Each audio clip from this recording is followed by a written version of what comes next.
حضرت عائشہ تو صدیقہ سرکار رضی اللہ تعالی عنہا ایک بار نا انہوں نے نبی کریم علیہ الصلاۃ والسلام کی بارگاہ میں رو کے عرض کیا کہ یا رسول اللہ ہماری دنیا کی زندگی میں کتنی تنگی ہے، ہماری دنیا کی زندگی میں ہمارے ہاں جب بھی کوئی شخص بات کرتا ہے تو وہ اکثر یہ دعا کرتا ہے کہ حضور ایسی دعا کرو کہ انی بوری پیسیاں دلا بجائے. تو کرنا بھی کیا ہوتا ہے، وہ بھی اپنے بھی خرچ کرنا ہوتا ہے. اور جس کو اتنی بوری پیسوں کی ملے تو جب اسے کہا جائے اس میں تھوڑا سا اللہ کی راہ میں خرچ کرو، سوال ہی پیدا نہیں ہوتا. خیر، یہ خواہش ہر انسان کے دل میں جنم لیتی. سب سے بڑا انسان اس دنیا کا، اللہ کا مقرب ترین بندہ، سرور انبیاء، سلطان دو جہاں، ہمارے آقا و مولا علیہ الصلاۃ والسلام، وہ ہے نا. تو ایک دن عرض کیا کہ یا رسول اللہ اس مشکل کی زندگی کو ہم کب تک گزارا کرتے رہیں گے؟ نبی اکرم علیہ السلام نے فرمایا عائشہ خاموش ہو جاؤ، ذہن میں رکھو دنیا ہماری ہے لیکن ہم دنیا کے نہیں ہیں. سن رہے ہیں کیا فرمایا؟ دنیا ہماری ہے لیکن ہم دنیا کے نہیں ہیں.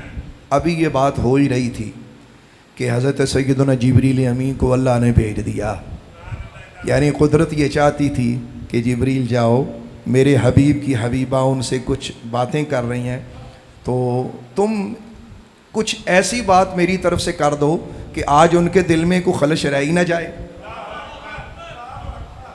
مطلب پاس رہتے ہوئے دل میں خیال آ سکتے ہیں نا کہ آپ اشرف انبیاء ہیں، نبیوں کے نبی ہیں، سرتاج الانبیاء ہیں، تو آپ منہ سے بولیں کچھ بھی ہو سکتا ہے.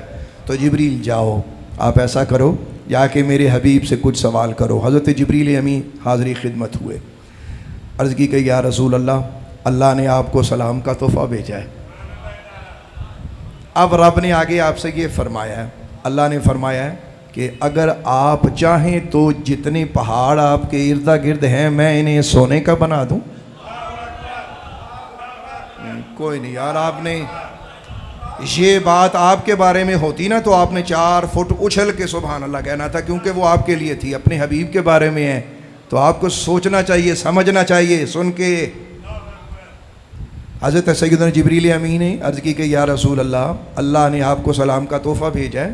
مالک پوچھتا ہے کہ اگر آپ چاہیں یہ جو آپ کے ارد گرد پہاڑ ہیں یہ میں سونے کے نہ کر دوں. تو سرکار دو عالم علیہ الصلاۃ والسلام نے تھوڑی دیر خاموشی فرمائی.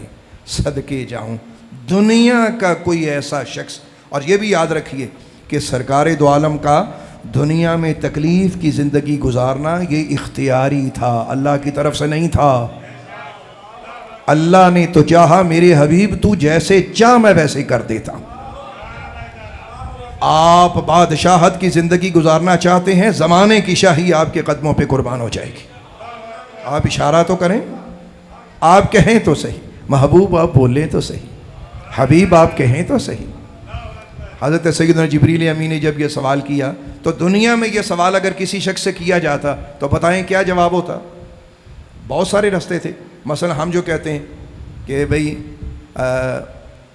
دین ایمان کی سلامتی کے ساتھ ہمیں پیسہ مل جائے، یہ ایک آسان سوال ہے، سمجھدار بندہ یہ بات کہہ سکتا ہے. اللہ اس پہ قادر ہے کہ آدمی کو بے شمار دولت بھی دے اور ایمان بھی سلامت رکھے. حضرت سلیمان نبی اس کی مثال موجود ہے کہ اللہ کے نبی، اللہ کے رسول ہیں، ہر چیز ان کے پاس ہے لیکن وہ اللہ کے مقرب محبوب ہیں. تو سرکار دو عالم علیہ الصلاۃ والسلام سے جب یہ سوال ہوا نا تو صدقے جاؤں یاریاں اہم ہی ہوندیاں، محبوبیت ایسے مل جاتی ہے. آج یقین ہوتا ہے کہ اگر اللہ نے اپنے حبیب کو اپنا حبیب بنایا تو اس وجہ سے بنایا. سنو میرے اور آپ کے آقا نے کیا فرمایا.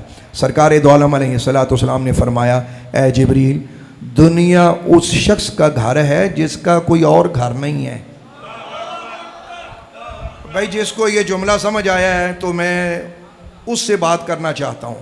فرمایا دنیا اس شخص کا گھر ہے جس کا کوئی گھر نہیں ہے. مطلب کیا ہے کہ میرے لیے تو اللہ نے جنت بنائی ہوئی ہے، جنت تو بنی ہی ہمارے لیے ہے، ہماری وجہ سے ہے. جسے اتنا بڑا اللہ نے مقام دینا ہے وہ دنیا کی ان چند چیزوں کو وہ کیا کرے گا؟ اس کی نظر میں یہ دنیا کی 4-5 لذتوں کی کیا ویلیو، کیا حیثیت ہے؟ تو نبی پاک علیہ السلام کا فرمان سنو، فرمایا جبریل دنیا اس شخص کا گھر ہے جس کا کوئی اور گھر نہیں۔ ایک دوسرا بھی جملہ اپنے آقا کا سنو، فرمایا جبریل دنیا اس شخص کا مال ہے جس کا کوئی اور مال نہیں۔ مطلب کیا ہے کہ ہم وہ ہیں کہ جنت جن کے قدم کے نیچے، ہمارا نام لے تو جنت اسے مل جاتی ہے۔ معراج کی رات سرکار دو عالم علیہ السلام کی بارگاہ اقدس میں جب وہ حوروں کی سردار نے عرض کیا تھا نا کہ آپ آئے ہیں تو آپ سب کو کچھ نہ کچھ دے رہے ہیں، مجھے بھی کچھ دیں، تو نبی اکرم علیہ السلام نے ارشاد فرمایا کہ میں تیری طرف کیا توجہ کروں، جو دو بول بولے نا وہ تجھے حاصل کر سکتا ہے، صرف دو بول تیری قیمت ہے۔ اور سینس کیا یا رسول اللہ دو بول؟ فرمایا ہاں، جو کہہ دے نا لا الہ الا اللہ محمد رسول اللہ، تیری جیسی کئی حوریں اس کی ہو جاتی ہیں۔ اللہ اکبر۔ صرف دو بول، صرف دو بول سے وہ تجھے حاصل کر سکتا ہے۔ تو جب میرے غلام تجھے حاصل کر سکتے ہیں تو میں تو ان کا آقا اور مولا ہوں، میں بھلا تیری طرف کیا توجہ کروں گا؟ میرے غلام دو بولوں میں تجھے لے لیتے ہیں، صدقے جاؤں یا رسول اللہ، یا حبیب اللہ، یا رسول اللہ علیہ الصلوۃ والسلام۔ آپ کی عظمت پہ اربوں کھربوں بے حد و حساب درود و سلام۔ تو فرمایا کہ دنیا اس شخص کا گھر ہے جس کا کوئی گھر نہیں، اس شخص کا مال ہے جس کا کوئی مال نہیں۔ تیسرا جملہ جو سید عالم نے فرمایا وہ سنو، فرمایا اس کو بے وقوف آدمی اپنا ذخیرہ سمجھتا ہے۔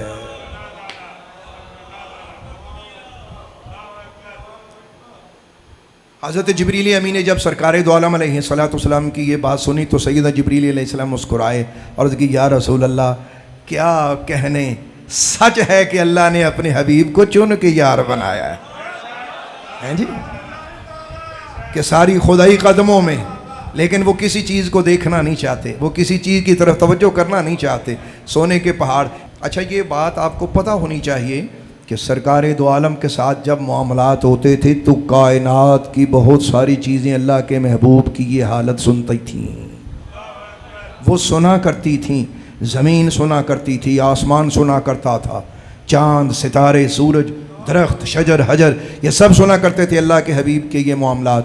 حضرت پاک بی بی کی وہ بات نہ جانے کس کس نے سنی، جبریل نے سنی، اللہ نے سنی، آسمان سے زمین پہ آئے بات ہوئی۔ اللہ کے حبیب کریم علیہ الصلوۃ والسلام سیدنا جبریل کی ملاقات کے بعد نا سرکار دو عالم باہر تشریف لے کر جاتے ہیں۔ اللہ کے حبیب کریم علیہ الصلوۃ والسلام دیکھو جی 5 پہاڑوں کی طرف سرکار دو عالم اکثر تشریف لے جاتے تھے۔ کتنے پہاڑوں کی طرف؟ کوہ ابو قبیس پہ سرکار دو عالم تشریف لے کے گئے۔ اللہ کے حبیب جب وہاں جلوہ گر ہوئے تو آپ نے ایک آواز سنی، سرکار دو عالم علیہ الصلوۃ والسلام آواز کی طرف متوجہ ہوئے تو اللہ کے حبیب پاک علیہ الصلوۃ والسلام نے پھر قدم مبارک آگے بڑھایا، پھر آواز سنی، سرکار دو عالم نے فرمایا کوہ ابو قبیس، اے پہاڑ تم ہم سے کچھ کہنا چاہتے ہو؟ پہاڑ نے عرض کی یا رسول اللہ اگر آپ چاہیں تو میں سونے کا بن جاؤں۔ اب جو بات گھر میں سیدہ نے کہی وہ پتہ نہیں کہاں کہاں کس نے سنی، پتھر سن رہے ہیں۔ نبی اکرم علیہ الصلوۃ والسلام نے اس کو بھی وہی جواب دیا، فرمایا یہ دنیا ہمارے لائق نہیں، یہ دنیا ہمارے۔ اچھا ابھی یہاں سے ہو کر سرکار دو عالم علیہ الصلوۃ والسلام آج جس پہاڑ پر غار حرا ہے، جس پہاڑ پر سرکار دو عالم علیہ الصلوۃ والسلام یہاں جلوہ گر ہوئے نا، تو پھر وہی آواز آپ نے توجہ فرمائی، کہنے لگا یا رسول اللہ ابو قبیس کی نہیں مانی، میری مان لے، میں سونے کا بن جاؤں۔ یا رسول اللہ میں سونے کا بن جاؤں۔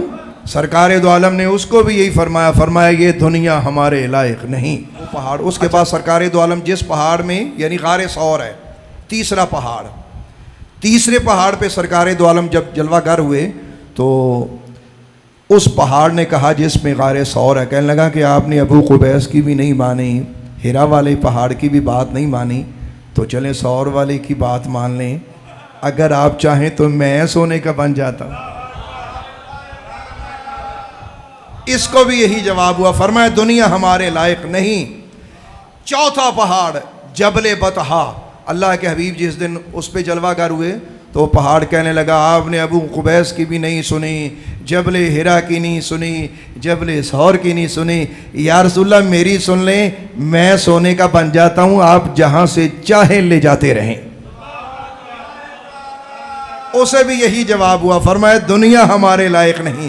لو جی پانچواں پہاڑ میدان عرفات والا، جب اللہ کے حبیب وہاں سے گزرے نا تو سرکار دو عالم کو پیچھے سے آواز آتی ہے، یا رسول اللہ آپ نے ان چاروں کی نہیں سنی، میری سن لیں، مجھے آرڈر کریں میں ابھی کے ابھی سونے کا بن جاتا ہوں۔ اللہ کے حبیب نے اس وقت آسمان کی طرف دیکھ کر عرض کیا، اے اللہ تو گواہ ہو جا اور فرشتوں کو گواہ کر لے، محمد کو تو کافی ہے، تیری محبت کافی ہے، تیری رحمت کافی ہے۔ اللہ